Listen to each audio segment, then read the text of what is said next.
Слава Богу, братья и сестры. Я бы хотел предложить для нашего рассуждения сегодня одну тему.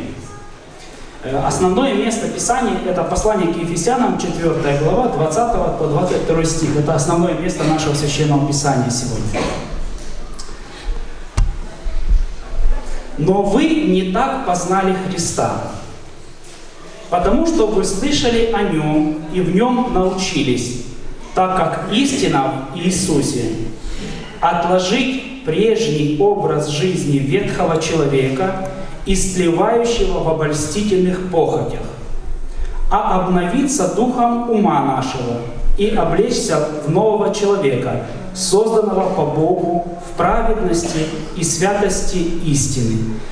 И это так в контексте. А основная тема и основная мысль, которую я хотел бы сегодня говорить, она заложена в 22 стихе, я извиняюсь. Отложить прежний образ жизни ветхого человека, истлевающего в обольстительных похотях. Братья и сестры, апостол Павел, святой апостол Павел, мастер описывать, мастер подбирать очень хорошие, доступные, понятные слова. И когда он говорит о образе жизни ветхого человека, он употребляет очень сочные 3 слова. Истлевающий в обольстительных похотях. И вот об этом я хотел бы вам сказать. Я пошел в лес и нашел палку большую, толстая палка. Дуб, как мне кажется, дуб, может быть и не дуб. Знаете, что с ней произошло? Кто-то может поломать такой дуб, такую палку? Братья и сестры, что с ней произошло? Она истлела. Она сгнила. Это чтобы понятно было, что такое образ ветхого человека, истлевающего в обольстительных похотях. Я не знаю, это похоже была ветка. Бывает, истлевает дерево. Можете чуть-чуть убавить звук, а то я уже не знаю, куда микрофон отодвинуть. Братья и сестры, бывает, истлевает дерево. Это очень больно видеть, когда истлевает дерево. Оно могло бы расти, оно бы могло превратиться в огромное дерево.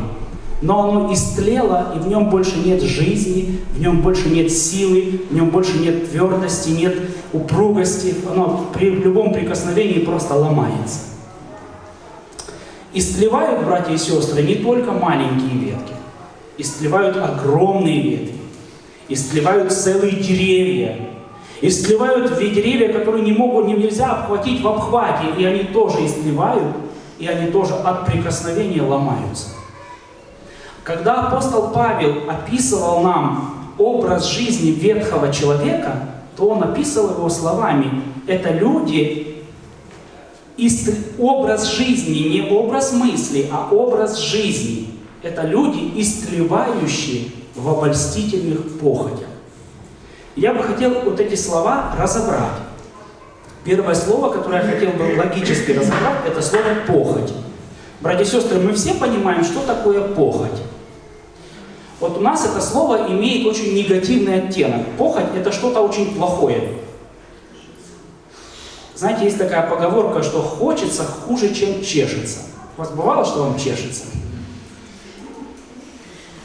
Братья и сестры, очень просто говорить, например, о том, как перестать воровать. Правда? Ну просто об этом сказать, просто об этом научить или просто об этом поговорить.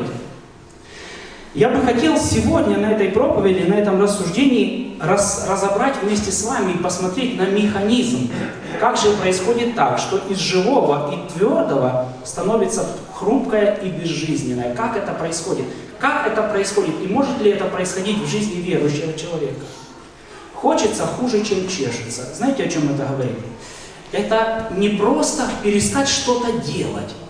а это похоть, это то, что тебя желание твое вызывает, это то, чего ты хочешь.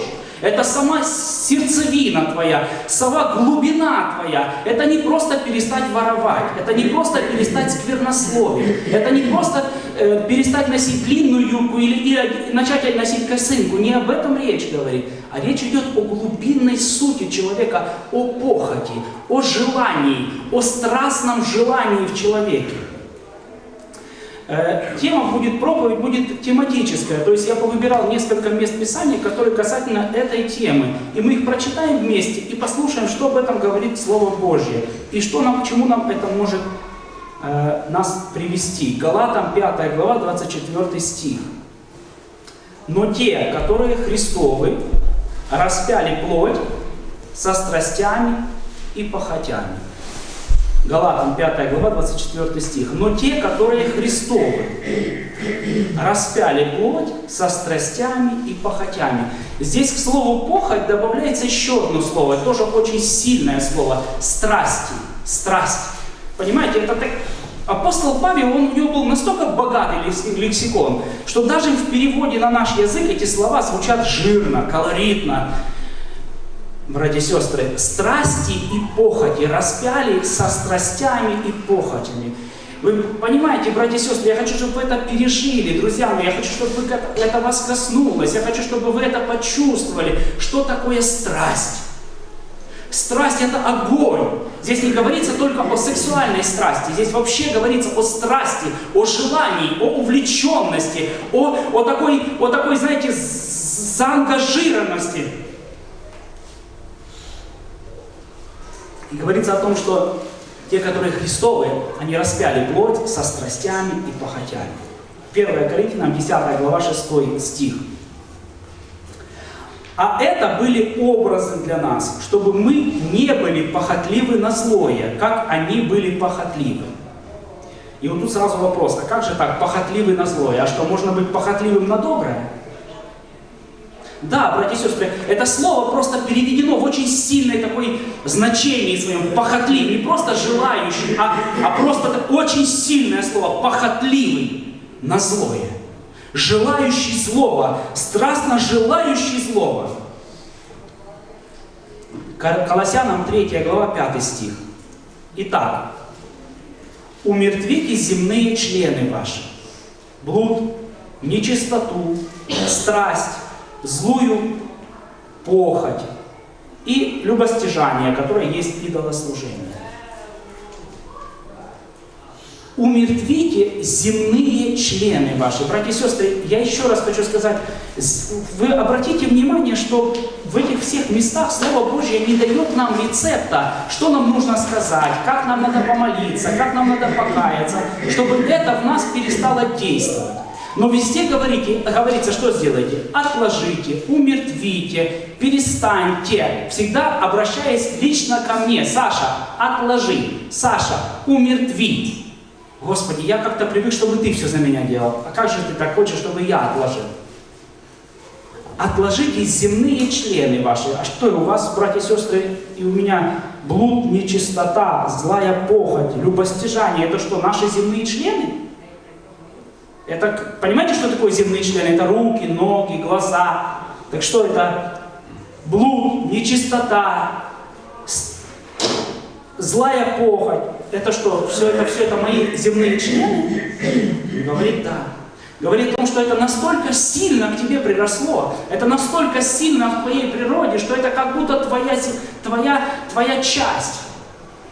Братья и сестры, злая похоть – это первородный грех. Вы знаете, какой был первородный грех? Это не то, что Адам и Ева укусили яблоко, да? Это не яблоко, плод написано. Но это не первородный грех, это не то, что Адам укусил яблоко, и с этого момента это был первородный грех. Грех во Вселенной появился намного раньше. Кто знает когда? И у кого? У дьявола, братья и сестры. Первородный грех, первый грех в истории человечества начался у дьявола. Знаете, как он начался?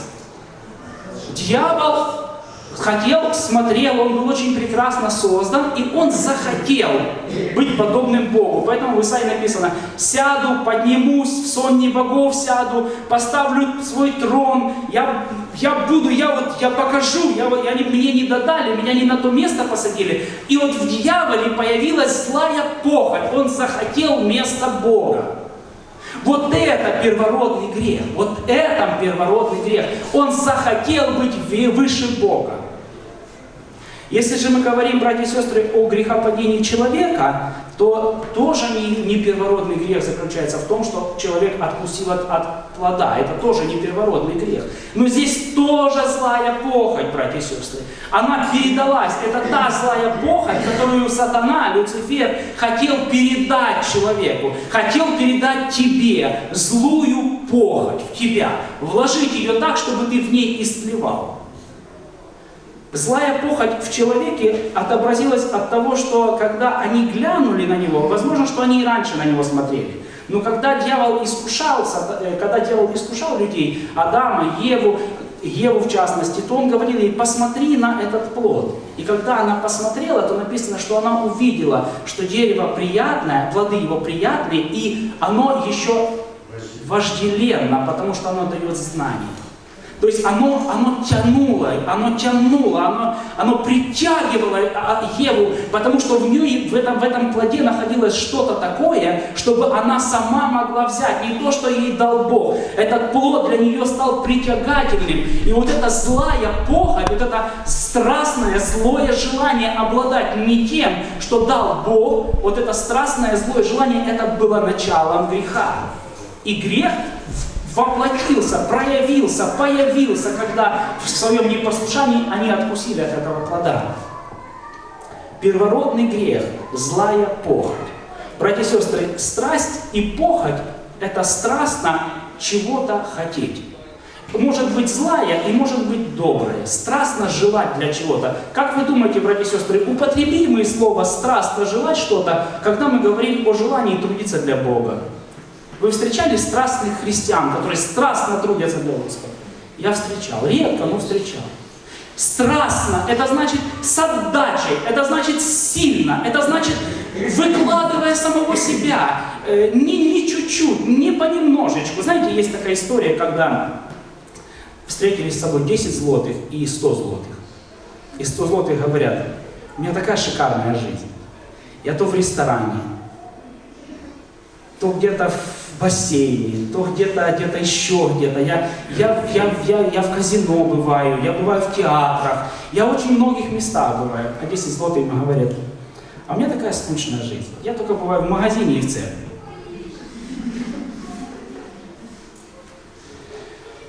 Страстный христианин для Христа — это был апостол Павел, это был апостол Петр.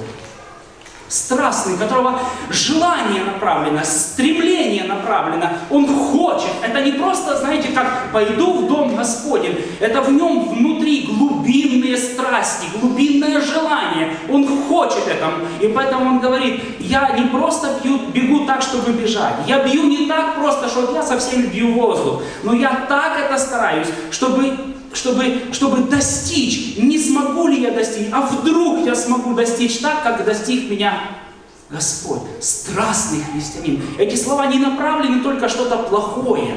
Это слово может быть и такое, и такое. А вот злая похоть, братья и сестры, это страстно желать чего-то, что является грехом. Страстно желать чего-то, что является грехом. Страстно желать чего-либо греховного небезопасно. Мы иногда часто так себе представляем, что грешим мы только тогда, когда мы что-то делаем. А когда мы еще ничего не сделали, то греха нету. И в принципе это такой стимулятор, такая виртуальная реальность. Виртуальная реальность блуда, виртуальная реальность чего-то там. Вот я же ничего не сделал, я только сказал, я только подумал, но я же ничего не сделал. Братья и сестры, но Слово Божье говорит нам о том, что страстно желать греха, не совершая еще самого греха, но страстное желание, злая похоть, это очень-очень опасно. Это очень опасно. Мы это видели у Люцифера, которого тоже произошел какой-то момент. Был такой момент. когда он посмотрел на себя. И написано, что это произошло от того, что был он очень красивый. Я не пойму, у нас сейчас они идут? Потому что я не знаю, сколько времени. Сколько? Он посмотрел на себя и увидел, как он красив. У вас такое бывает, братья и сестры? Вот он посмотрел на себя, он и раньше себя видел, не знаю, было там зеркало или как-то еще, но он увидел себя, что он красив. И вот эта мысль, он начала в нем развиваться, он ее начал обдумывать, он начал о ней думать, он начал думать. И когда он просто говорил о красоте, это была правда, Бог создал его очень прекрасно. Но ему этого недостаточно было, он начал сравнивать себя, а я красивее, чем вот этот ангел, а я красивее, чем вот этот ангел, да я в принципе вообще красивее всех ангелов, да я в принципе красивее самого Бога. Вот это злая похоть, братья и сестры. В Иакова в 1 главе 15 стихе написано так. Похоть же, зачав, рождает грех, а сделанный грех рождает смерть. Похоть же, зачав, рождает грех, а сделанный грех рождает смерть. Похоть, злое желание внутри тебя. Вот это злое стремление ко злу, стремление к греху, стремление к тому, что не Божье, то, чего ты стыдишься, то, что, не дай Бог, кто-то другой узнает. Вот эта похоть, вот это стремление, страстное желание обладать этим, если оно зачнет, оно рождает грех, и дальше уже от тебя уже ничего не зависит. И сделанный грех рождает смерть. Что такое, братья и сестры, зачать? Что такое похоть зачавшая и что такое похоть не зачавшая? Бесплодная похоть. Спирчен сказал, мы не можем запретить птицам летать над нашей головой, но в нашей власти не дать им свить у нас на голове гнездо. Это уже от тебя зависит. Если летать ты не можешь, гонять можно, но они могут летать над твоей головой. Но когда ты уже позволил свить гнездо у себя на голове, то вот эта похоть уже зачала. Я вам расскажу из практики, братья и сестры. Если ты худеешь, если ты когда-нибудь пробовал сидеть на диете или поститься, и ты худеешь, то есть один способ сорваться. Я просто думаю о пище, и все. Я же не ем, я просто о ней думаю. Угадайте, насколько вас хватит. Я не ем, я просто на нее смотрю. Я вот не ем этот день, я пощусь, но я просто смотрю на нее, какая она прекрасная, какая она красивая, как она прекрасно создана, як романтично пахнет колбаса, понимаете? Как же оно... Я не ем, я просто смотрю. Брат, сестра, не обманываем себя. Если ты начал на нее смотреть, то ты ее уже хочешь. И когда ты ее уже хочешь, это значит, похоть зачавшая, она в тебе уже рождит. Ты уже с этого не спрыгнешь, потому что хочется, это хуже, чем чешется. Ты можешь дать, ты можешь что-то не сделать, но не сделать то, что в тебе внутри хочется, это очень тяжело, это невозможно.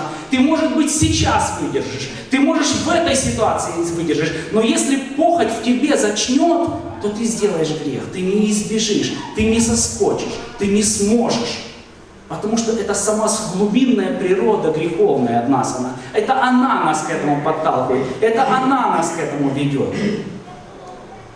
Это касательно слова «похоть». Похоть описана словами «обольстительная похоть». Вы понимаете значение слова «обольстительная похоть»? Братья и сестры, слово «похоть» здесь не подразумевает только сексуальное влечение, хотя это тоже одно из самых сильных похотей.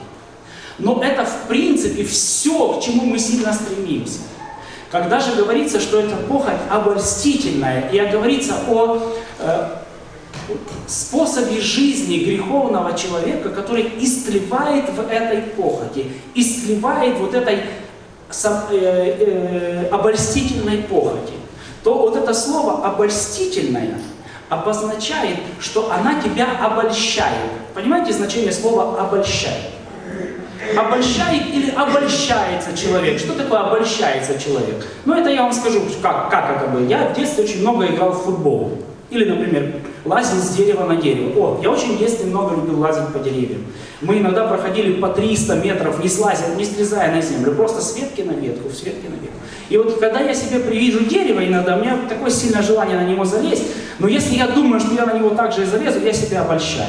Мне кажется, я так думаю, но я на него так не залезу уже. В мозги мне еще напоминают, что я так мог. Но я так уже не могу. Если я себе думаю, если я рассчитываю, например, момент бегства или что-то еще, что я вот заскочу на это дерево, то я себя обольщаю, я себя обманываю. Я обманываю сам себя. Братья и сестры, похоти описаны как обольстительные.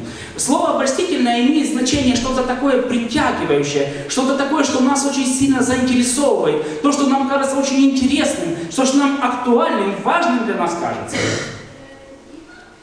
Обольстительность природы похоти заключается в том, что она тебя обманывает. Слово «обольстить» имеет значение, или в корне значение слова «лесть».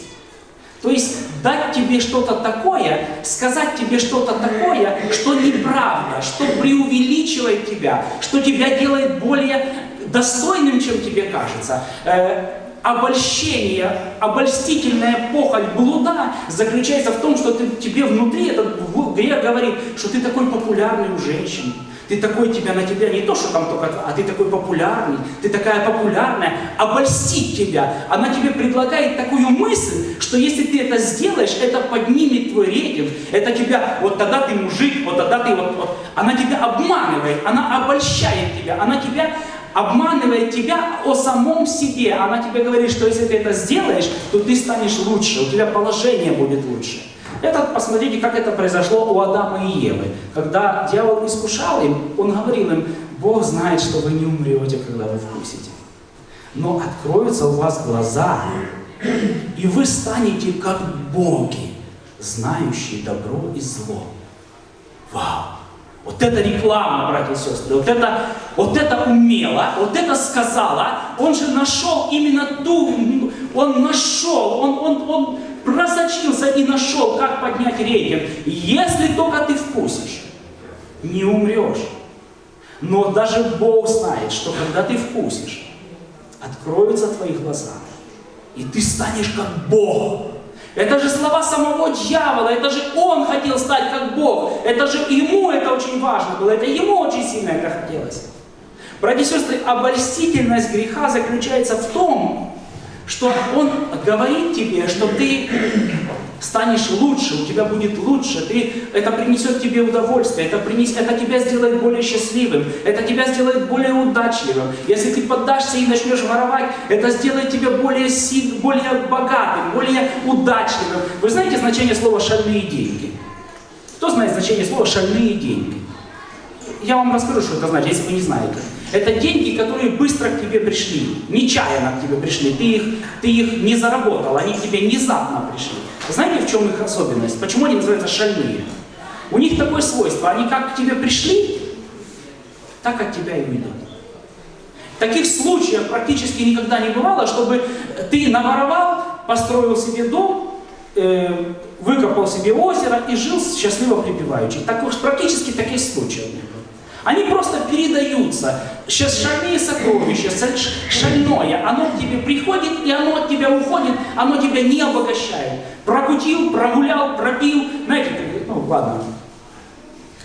Вторая, братья и сестры, суть обольстительности похоти заключается в том, что дьявол всех нас обольщает, всех нас вот эту похоть злую в нас взращивает, находит, поднимает, приподнимает ее. В каждом по-разному. Нет так, что дьявол, у него рецепт, и он точно знает, как это делает, братья и сестры. Для всех у него есть свой метод, чтобы эта похоть для нас стала обольстительной. Для кого-то это власть, для кого-то это сексуальные грехи, для кого-то это деньги. Для кого-то это красота. Вы знаете, что это тоже может быть обольстительной похотью. Для кого-то это разные желания, разные сильные желания. И у дьявола это для каждого человека. Вот тут можно абсолютно не сомневаться. У него нет шаблонов. У него есть время. И, братья и сестры, самое главное, что дьявол все это делает, ничего не приобретая взамен. Это не так, как мы думаем, что дьявол, знаете, набирает себе сторонников, и потом толпа на толпу. Тех, кто за Бога, и тех, кто за сатану. И вот толпа на толпу. Нет, там не будет никакой драки, там нечему драться вообще. И когда дьявол затягивает человека к себе, он не делает это с целью как-то обогатиться, усилить свой авторитет, упрочниться. Знаете, почему дьявол это делает? Из злобы. Из бессильной злобы. Ему плохо, и он хочет, чтобы и нам было плохо.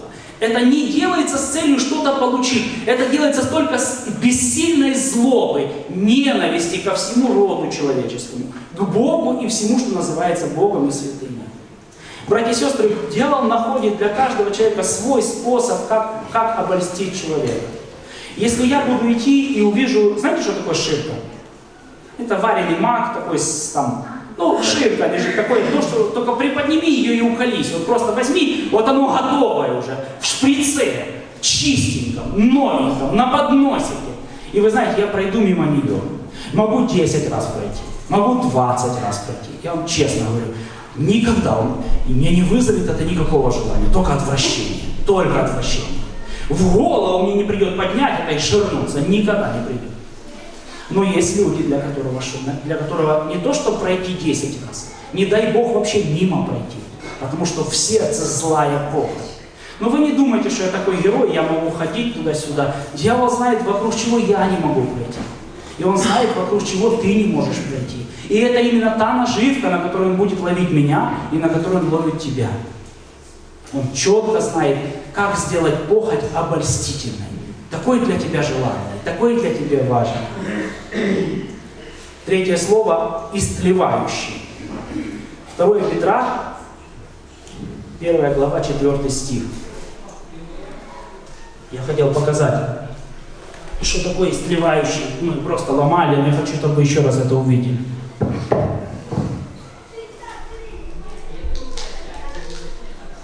Она уже не имеет структуры, эта палка, она уже не имеет структуры, не имеет ничего связующего, она истлела, полностью истлела. 2 Петра, 1 глава, 4 стих. «Которым дарованы нам великие и драгоценные обетования, дабы вы через них соделались причастниками божеского естества, удалившись от господствующего в мире растления похоти». Братья и сестры, удалившись от господствующего в мире растления похотью. Значение слова «господствующее в мире» мы все понимаем. Господствующее в мире растление похотью. Сегодня в мире господствует 2 государства, да? Америка и Китай, наверное, или может Россия. Но понимаете значение слова «господствующее»? Преизобилующего, очень сильного, несоизмеримого ни с чем. Так вот, он говорит, чтобы мы удалились, опять это слово, увидите, давайте вместе увидим это слово, оставьте, отложите, удалитесь, чтобы мы удалились от господствующего в мире растления похоти.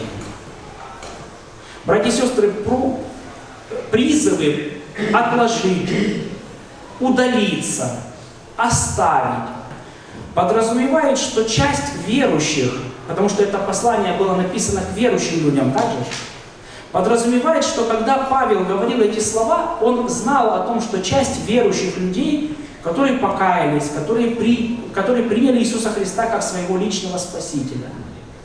Часть из этих людей, которые обратились ко Христу, продолжают жизнь этой прежней жизнью, отложив прежний образ жизни ветхого человека, истлевающего в обольстительных похотях.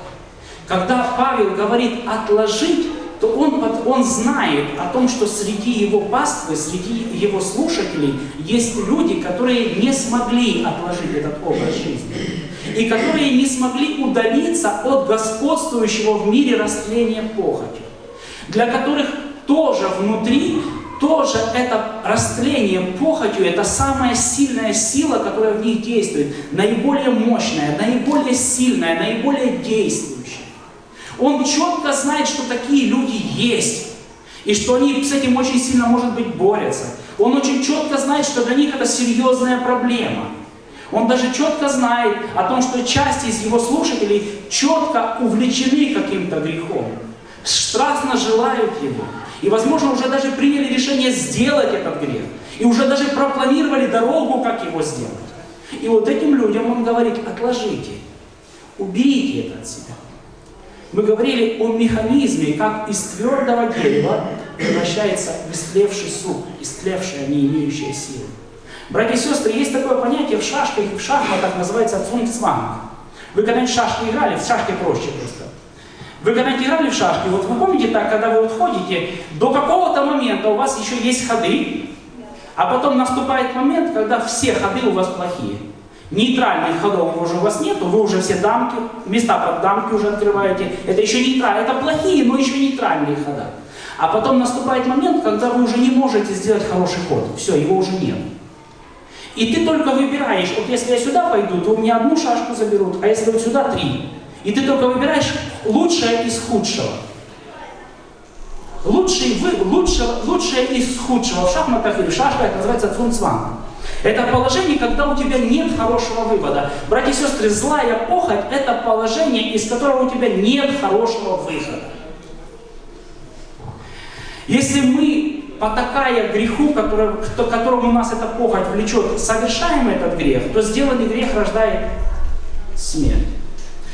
Я не могу с этим бороться, мне страшно хочется, я не могу, я очень хочу этого. Это забирает все мои мысли, я это сделаю. И ты знаешь, что когда ты это делаешь, то сделанный грех рождает смерть. Не обманываемся, братья и сестры, что кровь Иисуса Христа все омывает, все это не будет иметь последствий. Не обманываемся, братья и сестры. Написано, что сделанный грех рождает смерть. И не значит, что если ты это сделал, то ты уже все, пропал, у тебя больше нет никакой надежды. Но это правда, что-то происходит внутри тебя. Сделанный грех рождает смерть. Братья и сестры, я когда-то думал о том, почему, когда мы порежемся, на нашем теле остаются шрамы.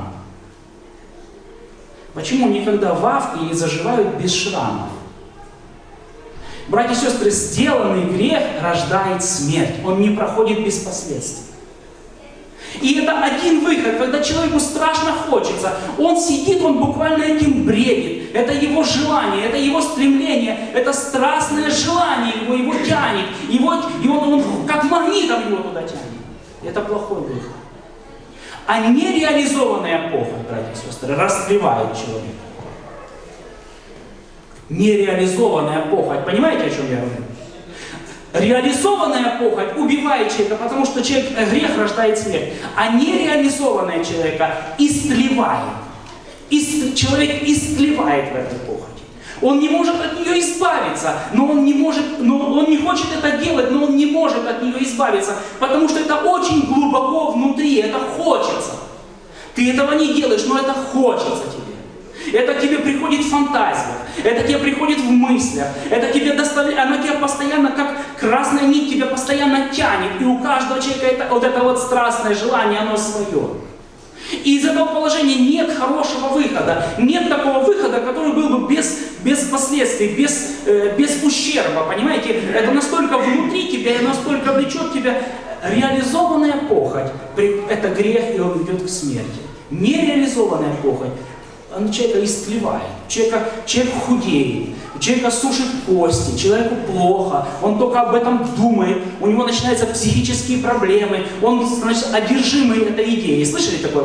Не одержимый бесами, а одержимый идеей. Это всю его жизнь это направляет. Хочу одну вещь сказать, братья и сестры, и хочу, чтобы мы это все очень хорошо услышали. Мы не боремся со злою похотью, потому что такими создал нас, в кавычках, добрый Господь. Мы не боремся со злою похотью, потому что такими нас создал добрый Господь.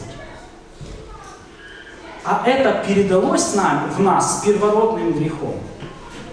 Некоторые люди так говорят: хороший Господь создал нас страстными натурами, а потом смотрит, как же нам сохранить чистоту вне брака. До брака, как сохранить чистоту? Сначала создал у нас сильные механизмы тяги к противоположному полу, а потом смотрит, как же интересно мы это сможем сделать. Так вот, братья и сестры, это неправда. Это искаженное представление доброго Бога. Это последствие вот этой греховной природы. Злая похоть, она перешла к нам от дьявола. Это в нем она родилась.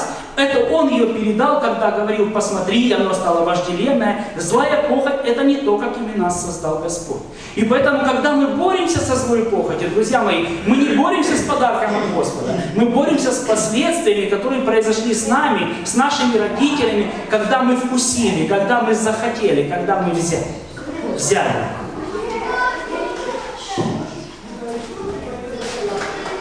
Теперь главный вопрос. Как перестать страстно чего-то хотеть? Главный вопрос. Как перестать страстно чего-то хотеть? Каждый подумает, если у вас есть такая ситуация, каждый подумает о своем грехе, о своей страсти, о своей страстной похоти. И самый главный перед нами вопрос: как перестать страстно чего-то хотеть? Никак. Я не знаю ответа на этот вопрос. Я не знаю. Если, может, кто-то знает ответ на этот вопрос, я его не знаю. Я думаю, что это то, о чем говорится, что мы ожидаем спасения. Это произойдет в какой-то момент, это когда-то произойдет. А здесь, братья и сестры, нас впереди ожидают очень долгие годы борьбы. Очень долгие годы борьбы. За 6000 лет после согрешения, примерно 6000 лет, никто еще не придумал способа, как побороть это, как это вырвать, как это убрать, как чтобы этого больше никогда не происходило. Не речь идет о каком-то конкретном грехе, чтобы вы понимали, братья и сестры. Не речь идет о том, как перестать курить. Это понятно, как сделать. Как перестать воровать. Это понятно, как сделать. Но здесь говорится о вот этой глубинной природе, злой похоти, стремлении к злому. Единственное, о чем можно сказать, что похоть, зачавший, рождает грех. Мы можем еще бороться, братья и сестры, до того момента, когда похоть зачала. Потом уже нас волочет. Уже там дальше уже только Бог может вмешательством нас менять. 1 Петра, 2 глава, 11 стих. Возлюбленные, прошу вас, как пришельцев и странников, удаляться от плотских похотей, восстающих на вашу душу. Возлюбленные, прошу вас, как пришельцев и странников, удаляться от плотских похотей, восстающих на душу. Почему же эти похоти восстают на душу? Они же на тело в основном рассчитаны. Вот это отношение, братья и сестры, интересно. А почему он такие слова говорит, как странников и пришельцев? Почему именно вот так надо удаляться от вот этих похотей, которые восстают на нашу душу? Братья и сестры, в основном страсти наши и похоти направлены на наше тело, на разжигание страстей нашего тела. Правда я говорю или нет? Или вы еще тут? Но вот в том-то и проблема, что человек, подчиняющийся вот этим страстным похотям, ставит телесное, плотское над духовным, над душевным. Через вот такие потакания вот этой греховной природе человек ставит потребление о плоти выше над духовным, над душевным, выше этого. Именно поэтому они восстают на нашу душу. И тут рецепт, который говорится, удаляться от плотских похотей. Удаляться, понимаем значение этого слова? Удаляться, понимаете? Вырвать внутри это невозможно. Не обманывайте себя, братья. Может кто-то расскажет, я не знаю. Но вырвать внутри это невозможно, просто невозможно. Но то, что нам говорит, отложите это, удалитесь от этого, умертвите это, уйдите от этого, не идите к этому, не приближайтесь к нему, не смотрите на него, не делайте этого. Псалом 1, 2 стих говорит так. Но в законе Господа воля Его, и о законе Его размышляет Он день и ночь. Вот здесь совсем другое слово, очень тоже сильное. В законе Господа что? Воля Его. Понимаете, что такое значение в законе Господа воля Его? Понимаете, что такое ваша воля? Моя воля. Это то, как ты принимаешь решения. В законе Господа воля моя, и о законе Его помышляю день и ночь. Вот это способ, как удаляться, как от этого удалиться, от этого господствующего растления похоти. Бытие 4 глава 7 стих. Господь говорит Каину: если делаешь доброе, то не поднимаешь ли лица, а если не делаешь доброе, то у дверей грех лежит. Он влечет тебя. Он тебя уже влечет, он тебя уже тянет, он для тебя уже стал настолько важным, он для тебя затмил небо, он для тебя уже важнее всего на свете, он влечет тебя. Но ты господствуй над ним. Не господствующего в мире растления похотью, но ты господствуй над ним. Я не знаю, может, братья и сестры, кто-то подскажет, как это господствовать над ним. Может, вы уже практиковались над этим. Может, вы уже пробовали это. Господствовать над запирающим грехом. Господствовать над злой похотью. Господствовать над этим. Загонять ее в правило, загонять ее в стойло. Загонять эту похоть так, чтобы у нее выбора не было. Чтобы о законе Божьем он размышлял день и ночь. Чтобы это загонять, чтобы не давать ему господствовать, чтобы в законе Господа была воля моя. Когда Господь об этом говорит, Он говорит Каину, который в сердце своем уже положил ненависть к своему брату. И Он ему говорит: этот грех влечет тебя, но ты господствуй над ним. Матфея 4 глава 4 стих. Он же сказал ему в ответ: написано, не хлебом одним будет жить человек, но всяким словом, исходящим из уст Божьих. 40 дней и 40 ночей Христос был голодал, постился, не ел хлеба, не пил. Я ему сочувствую. Я никогда не пробовал больше 5 дней, никогда не пробовал. Но я ему сочувствую. И вот когда этот последний день, последний рубеж, последняя миля, уже чуть-чуть осталось, приходит к нему дьявол и, среди прочего, подает ему камень. Потому что он говорит ему: скажи, чтобы камни вот эти сделались хлебами. А откуда такое сравнение, чтобы камни сделались хлебами? А в том-то дело, что в той пустыне камни были такие плоские, знаете, как валуны такие вот. И они по виду были очень сильно похожи на тот хлеб, который они пекли, на пету. Очень сильно были похожи, только, может, цвет немножко не такой. И дьявол говорит Христу: ты сильно хочешь кушать. В тебе это такое сильное стремление. 40 дней и 40 ночей. Уже, может, речь идет о твоей жизни. Это очень серьезно. И вот посмотри на вот эти хлебы. Он пытается перевести взгляд Христа на эти хлебы. Он говорит ему: посмотри сюда, посмотри вот сюда, посмотри на вот эти хлебы. Скажи, что вот эти камни, какие камни? Вот эти. Правда, как они похожи на хлеб. Хлеб, еда, хлеб. Поесть. Вот этого хотел дьявол. Христос же говорит ему: говорю тебе, что не хлебом одним будет жив человек.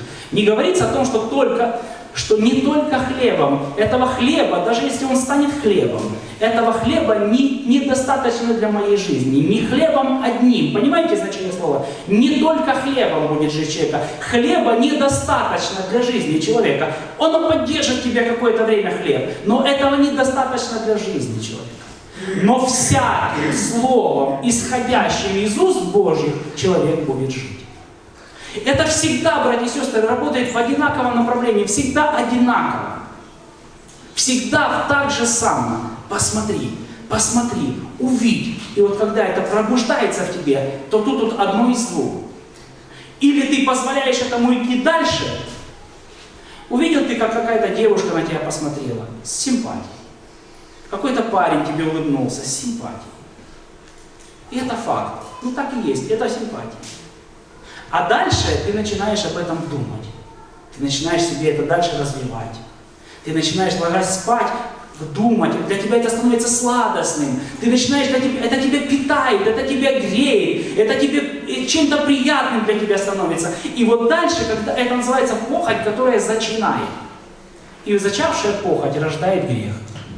А сделанный грех рождает смерть. Братья и сестры, во всех этих местах Писания я нигде не вижу значения призыва к покаянию. Вы где-то видите? Призыв к покаянию. во всех вот этих местах отложите, перестаньте, удалитесь, умертвите. Вы где-то видите призыв к покаянию? Братья и сестры, здесь речь не идет о том, чтобы вот признаться, покаяться, как-то вот, чтобы вот какую-то молитву специальную произнести, и вот тогда оно нам поможет. Здесь не об этом, нет такой молитвы, нет таких заклинаний, нет таких слов, нет кровь Христа, нет именем Иисуса Христа, нету тут такого. Покаюсь в том, что нету здесь такого. Покаяние, братья и сестры, это для тех, которого грех похоть зачала. Вот для этого человека покаяние. Покаяться, чтобы соскочить с этой парадигмы, с этого направления, с этого пути. Похоть зачавший рождает грех, а сделанный грех рождает смерть. Но для меня и для тебя говорится о другом. Отложите, перестаньте, умертвите. Отложим, братья и сестры. Для того, чтобы это понять, для того, чтобы это почувствовать, я просто хотел эту палку еще вам показать, еще раз на нее обратите, пожалуйста, внимание. Так бывает с человеком, который потакает, который не отложит, который не умертвит, который не будет с этим бороться. Это разложит и уничтожит. И мы можем обратиться внимание на Иисуса Христа, который, находясь в этих сильных искушениях, внутри находит стержень воли Его в законе Божьем. И поэтому он сильный, он защищенный против греха. Давайте мы поднимемся. Проповедь не побудительная, она не побудительная к покаянию, она не побудительная к какому-то внутреннему, какому-то решению быстрому или о чем-то еще. Я просто хотел говорить о механизме растлевающей похоти. Однако же, если у тебя в жизни так происходит, может среди нас есть такой человек, что у тебя вот именно ты понимаешь четко, что ты уже идешь как вол на убой. Тебя уже зацепили, тебя уже тянет, и ты уже с этого не можешь соскочить. Ты еще ничего, может быть, не сделал, но ты уже четко планируешь это сделать. У тебя это идет уже четкое путь уже, ты его видишь в самом конце, как это все будет. И может быть тебе нужна помощь. Может быть ты нуждаешься в том, чтобы о тебе помолилась церковь. Может тебе нуждаешься в том, чтобы просто о тебе помолились, поняли и поддержали тебя в твоей борьбе. Мы закроем глаза и будем молиться. А ты можешь высоко поднять руку, чтобы исповедовать, что тебе нужно молиться. А церковь будет вместе молиться. Если ты еще не покаялся, если ты еще не обратился к Иисусу Христу, и если ты как раз среди тех людей, которые находятся в ветхом образе жизни, истлеваешь в обольстительных похотях. Это тебя клубит, это направляет все твои мысли, это направляет всю твою жизнь. Пока твоя жизнь не истлела, пока ты не истлел, пока в тебе еще есть возможность и потенциал и сила, иди ко Христу. Выйди, покайся, скажи: Господь, я нуждаюсь в Твоей милости, я нуждаюсь в том, чтобы Ты вот это остановил. Молимся. Господь, Владыка, слава Тебе за Твою великую милость, за Твою великую любовь, Господь. Во имя Иисуса Христа мы обращаемся к Тебе, Господи. Призываем Твою силу, призываем Твою власть, Господь. Мы благодарим Тебя за то, что Ты Бог наш, Господи, Ты Спаситель наш, Ты Царь наш, Господи. Мы верим в Твою силу, мы верим в Твою власть, Господь. Мы понимаем, что мы не имели никакого шанса, Господи. У нас не было ни малейшего шанса спастись. У нас не было ни малейшего шанса противостоять дьяволу и злу, Господь. Что самое лучшее даже побуждение человека — это зло во всякое время, Господи. Но Ты в Своей великой милости, Господи, Ты просто вырвал нас, Господи, как вырывают добычу из пасти льва, Господи. Ты подошел и разорвал, и вырвал нас, Господи, Своей властью, Своей силой, Своей властью, Господь. Ты нас оградил, Господи, Ты нас направил, Боже, и Ты даешь нам возможность жить в другом мире, Господи, в мире, в котором действует благодать, в мире, в котором благодать покрывает грехи, Господь, в мире, в котором кровь Твоя святая омывает от греха, убивает вину греха и лишает ад его силы и смерть победы, Господь. Слава Тебе, Иисус! Это в результате Твоих свершений, Господи. Это результат Твоей жертвы, Господи. Это последствия Твоей жертвы, Господи. Слава Тебе в этом. Боже, я прошу Тебя за тех людей, которые являются зависимыми от этой, Господи, страшной злой похоти, Господи. Я прошу Тебя за тех людей, которые не могут с этим бороться, Господи, которые не знают и не видят выхода в этой ситуации. ситуации, которые устают борьбы, Господи, которые устают от того, что они не могут этому, Господи, сопротивляться. Я прошу Тебя, Господь, укрепи нас, Господь.